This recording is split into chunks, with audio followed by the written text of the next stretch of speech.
D'un coup d'un seul, il y a des mecs cagoulés avec des qui nous sautent dessus. Pierre se retrouve à ma gauche. Je le vois mettre sa main à la poche et au même moment, j'entends une détonation. Donc il a été tué comme ça, à côté de moi. J'étais au lycée, j'étais voué à une carrière de sportif. Et un jour, j'ai vu arriver un camarade à mon lycée, crâne rasé, alors qu'il avait une coupe normale à l'époque. Je lui dis, mais qu'est-ce qui t'arrive? Il me dit, j'ai fait une préparation militaire parachutiste. Je dis, quoi? Qu'est-ce que c'est? Je ne connaissais pas. L'idée a fait son chemin. La semaine d'après, je suis allé tout seul m'inscrire au centre de documentation de Toulon. En janvier 82, je fais ma première préparation militaire parachutiste à Nice. J'ai fait mon premier saut en Corse. Et quand je me suis posé, j'ai dit, c'est ce métier que je veux faire. Donc j'ai tout lâché et j'ai fait 5 préparations militaires parachutistes d'un coup. Moi, ce qui m'intéressait, déjà tout jeune, dans les lectures que j'avais, c'était voir ces parcours humains pendant ces conflits. C'est pas la guerre qui m'attire. La guerre, c'est moche, ça pue, c'est sale, les gens meurent, ça détruit les gens, ça détruit les pays, ça détruit les familles. Mais c'est ce qu'on ressent pendant ces moments-là. Et ça, c'est quelque chose qu'on trouve nulle part ailleurs. Risquer sa vie ensemble. La première fois où je me suis retrouvé confronté à ça, on était 4 dans un camion, on est tombé dans une embuscade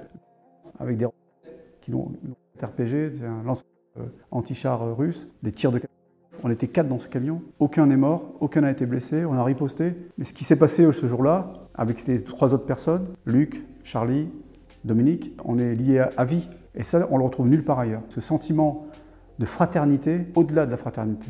Donc tout ça, c'est une vie de mouvement, une vie à se mettre en danger, entre guillemets, pour se sentir vivant, pour s'oublier et pour être au service des autres aussi. S'oublier, qu'est-ce que c'est? C'est parfois, psychologiquement, éviter de se poser certaines questions sur soi. Ce qu'on peut ressentir quand on a vu des morts.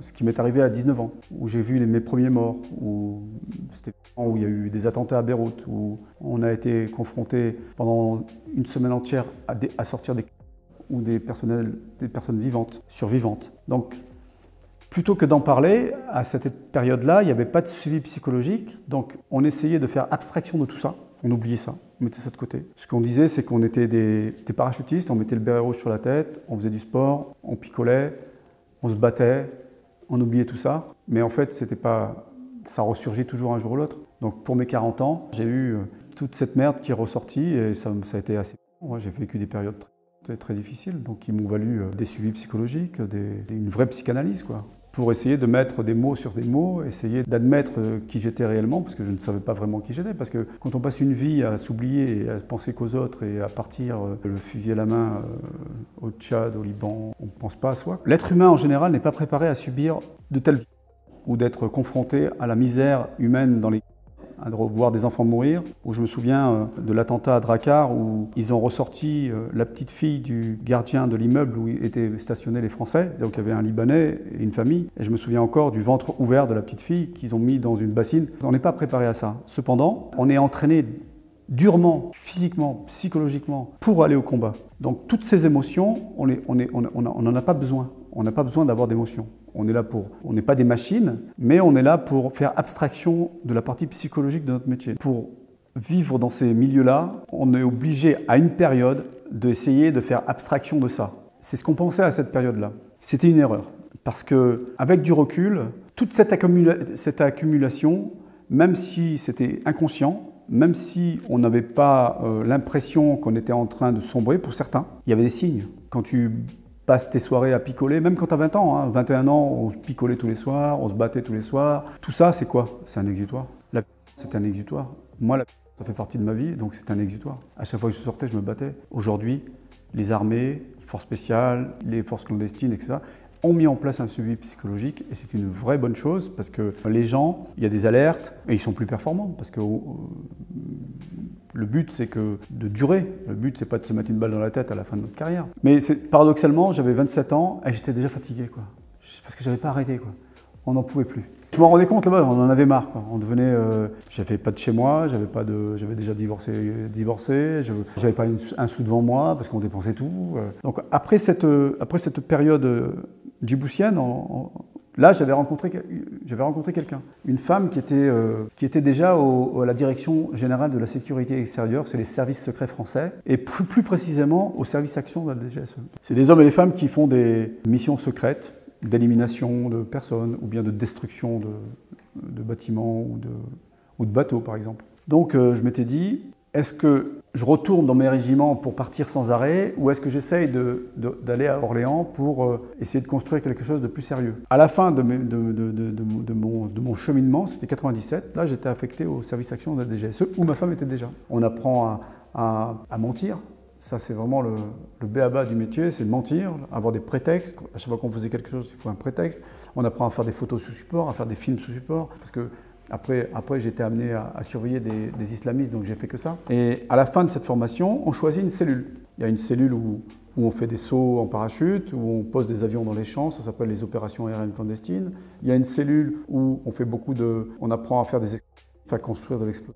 Du tir, du karaté, tout ça, c'est une cellule particulière. Il y a une cellule aussi vidéo, photo, ouverture de portes, où on apprend à ouvrir toutes les portes du monde entier. Et il y a une autre cellule où on fait que de la RFA, c'est renseignement à fin d'action. Et cette cellule-là, c'est vraiment le cœur du métier de l'agent. C'est-à-dire qu'on a un faux passeport, on a une fausse identité. Je partais à l'étranger pour faire des dossiers pour éliminer des terroristes. Donc ça, c'était un truc extraordinaire, quoi. C'était vraiment le cœur du métier, quoi. Et ça, c'est cette sensation-là de franchir des frontières avec un faux passeport et d'être une autre personnalité, c'est pas James Bond, hein, c'est vraiment la réalité. On n'a pas de Ferrari ni d'Aston Martin, il n'y a pas de belle blonde autour de nous, mais c'est de la réalité. Donc quand on arrive pendant la formation, au deuxième jour, on nous dit, ben voilà, le sergent-chef Martinet-Pierre, toi tu seras Florent.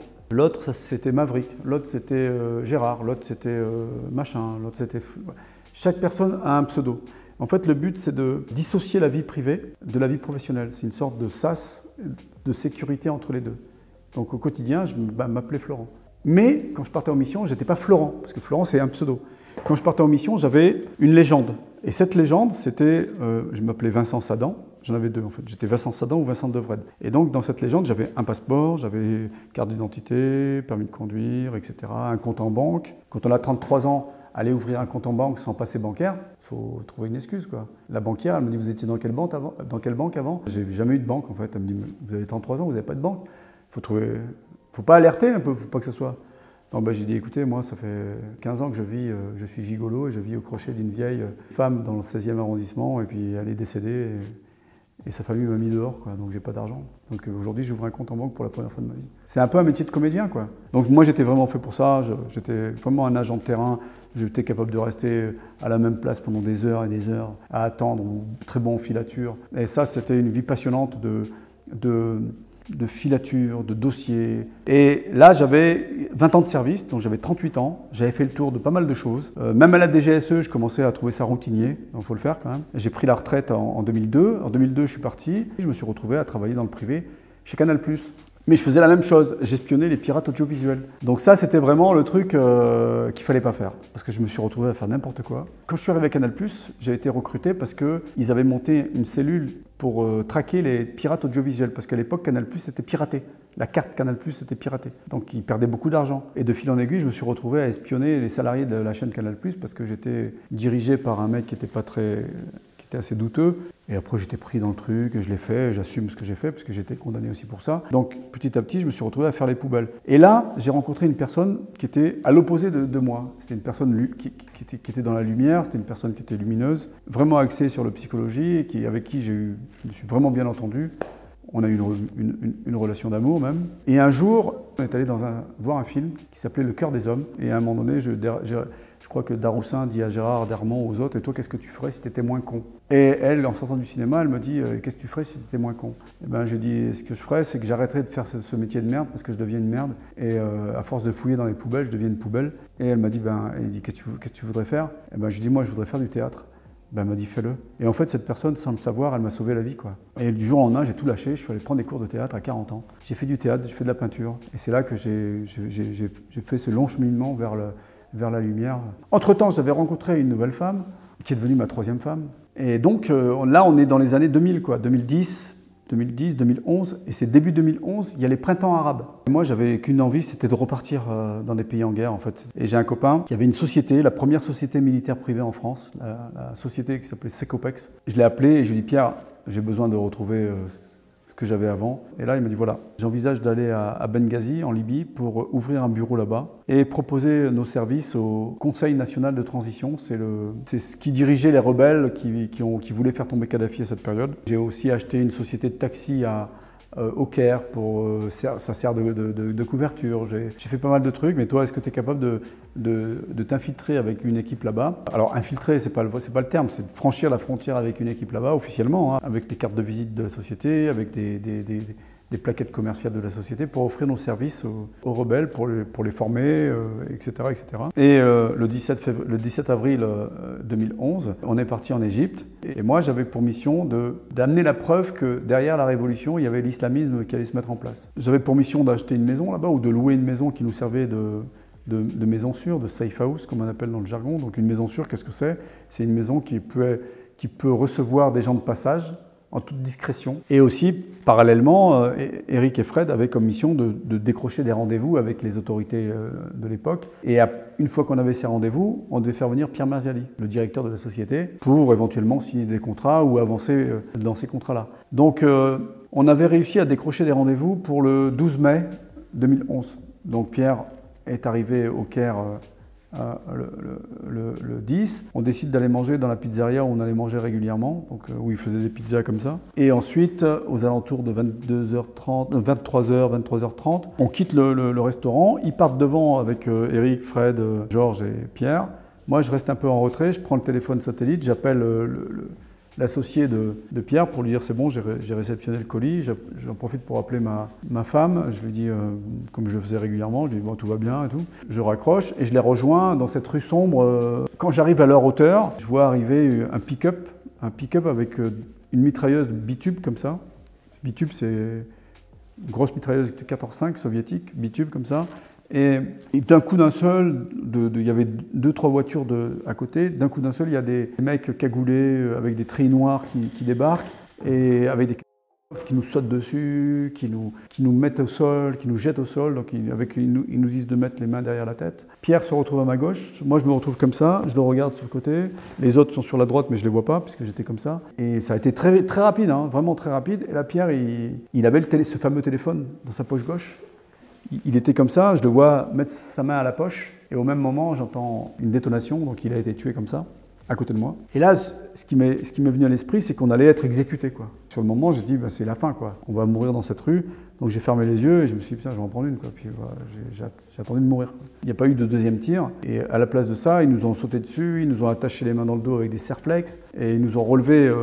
Ils nous ont bandé les yeux, et avant de nous bander les yeux, ils ont pris le corps de Pierre Marziali, ils l'ont jeté dans le pick-up comme ça. On criait docteur, amenez-le à l'hôpital. Donc ils nous frappaient, ils nous mettaient des coups de crosse. Ils nous ont jetés dans les véhicules, et là, on subissait, quoi. On ne savait pas ce qui se passait. Ils nous ont jetés dans les véhicules, et on s'est retrouvés, à bout de quelques minutes, dans une sorte de caserne, avec plein de mecs en armes qui gueulaient, qui nous arrachaient ce qu'on avait sur nous, la montre, l'argent que j'avais, enfin tout, quoi. Donc là, c'était la panique totale, hein. Je ne savais pas ce qui se passait. On s'est retrouvés dans un couloir éclairé par des néons. Moi, ils m'ont mis jeté dans le premier cachot, les autres derrière, et je me suis retrouvé comme ça, dans un cachot tout noir, avec une légère lumière qui passait au-dessus de la porte. Et il y avait 3 autres détenus avec moi. Et j'entendais tirer, j'entendais crier, j'entendais des coups. Et j'étais vraiment... C'est la première fois de ma vie où j'ai eu peur. Je ne connaissais pas le sentiment de la peur.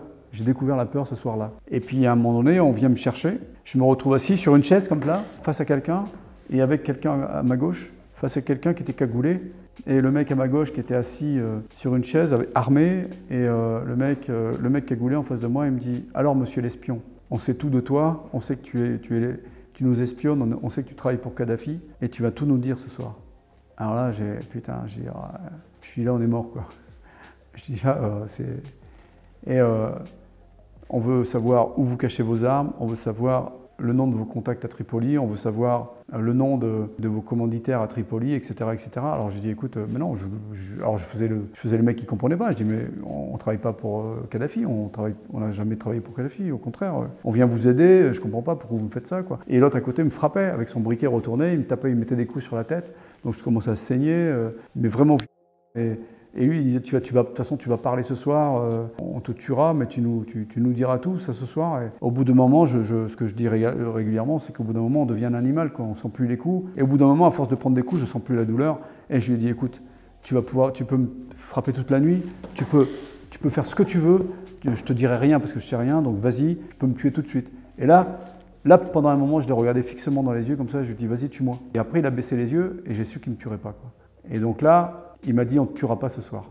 Comme ça. Et ils m'ont dit, on va te mettre dans ta cellule, on revient te chercher dans une demi-heure et là, tu vas nous parler. Putain, je me suis dit, ouf. Mais j'étais prêt à mourir. Je m'en foutais, j'ai dit, de toute façon, là, c'est la fin. Ils m'ont renvoyé dans ma cellule et ils ne sont jamais venus me chercher. Et je sais que j'avais gagné une bataille, mais pas encore la guerre. Parce qu'après, ça a duré un peu plus longtemps, ça a duré plusieurs jours comme ça. Et ça a été difficile parce qu'on a eu des simulacres d'exécution. Je pense à Fred aussi qui était à genoux dans une pièce, et ça il me l'a raconté après, à genoux dans une pièce torse nu. Il lui jetait des seaux d'eau, il armait le pistolet et clic, comme ça. Donc ça c'est violent, je l'ai eu aussi. Donc au bout de ça, c'était le mercredi, je crois. Le samedi soir, ils viennent nous chercher. Alors je dis, mais vous m'emmenez où, ta gueule? Et à chaque fois, je me disais, mais non, moi, j'irai pas. Si tu dois me tuer, tu me tuerais ici. Je me débattais tout le temps. Et je me suis retrouvé, en fait, ils m'ont amené dans un autre bâtiment. Et là, j'ai reconnu des Français. C'était les gens du GIGN. Le GIGN, c'est le groupe d'intervention de la gendarmerie nationale, un groupe mondialement connu, qui protégeait, en fait, le représentant de l'État français, le fameux monsieur Sivin, qui faisait office d'ambassadeur à Benghazi. Et finalement, on a eu de la chance parce que dans notre malheur, on n'est resté que 11 jours. C'est peu, c'est intense, mais ça a été intense, mais très peu par rapport à ceux qui sont restés de longues années. Je pense à tous ceux qui sont restés 1 an, 2 ans ou 3 ans. En fait, on a été libérés grâce à la France, parce que la France soutenait les rebelles qui voulaient faire tomber Kadhafi. Donc d'un côté, ils étaient aidés par les Français, et de l'autre côté, ils détenaient des Français. Et ils avaient tué un Français, c'est le seul mort. Donc ils se disaient, on va peut-être pas les garder parce que sinon on va à l'encontre de ceux qui sont en train de nous aider. Donc on a eu cette chance-là et au bout de 11 jours, ils nous ont expulsés. Alors, dès l'instant où on savait qu'on allait être libérés, c'était le 21 à peu près, le 21 au soir. Donc le 22 au matin, on était au Caire. Là, le vice-consul de l'ambassade de France en Égypte nous a réceptionnés. On est parti dans les voitures et on a fait 20-30 km, on s'est arrêté dans une station-service désaffectée et je me souviens avoir appelé ma femme et de l'entendre, j'ai failli craquer et pleurer et je me suis dit non, je me suis ressaisi et je me suis dit je ne suis pas en France encore. Moi j'étais super concentré. Le lendemain on a pris l'avion et donc on s'est retrouvés en fin de matinée à Paris-Charles de Gaulle et là toujours pareil, j'étais concentré. Et jusqu'à ce qu'on parte de Charles de Gaulle, on s'est retrouvés dans la voiture entre Charles de Gaulle et l'appartement qu'on avait à Sceaux. Et là, j'ai explosé, quoi. J'ai tout lâché, j'ai chialé pendant de longues minutes. Et c'était un soulagement intense, quoi. Ça, c'était encore un autre événement de ma vie qui a été difficile, quoi. Et donc en 2005, j'ai décidé de faire mon premier livre et de raconter mon histoire à la DGSE.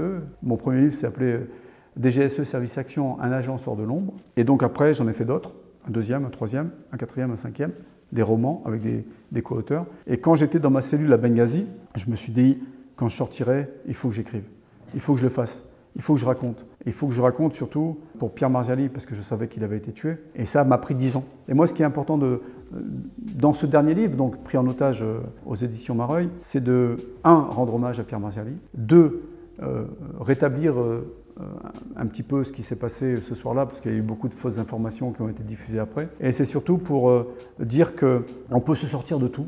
On a la capacité en nous, quelles que soient les épreuves qu'on traverse, on a cette capacité à rebondir, on a cette capacité à aller chercher au fond de nous-mêmes cette puissance et cette force pour aller de l'avant, même si on est confronté au pire des scénarios, à des moments où on pense que c'est fini, quoi, ou à des moments où on pense qu'on va crever, eh bien le lendemain c'est à nouveau la lumière, à nouveau le soleil, et on est capable d'aller de l'avant. Et ça, franchement, c'est un truc extraordinaire.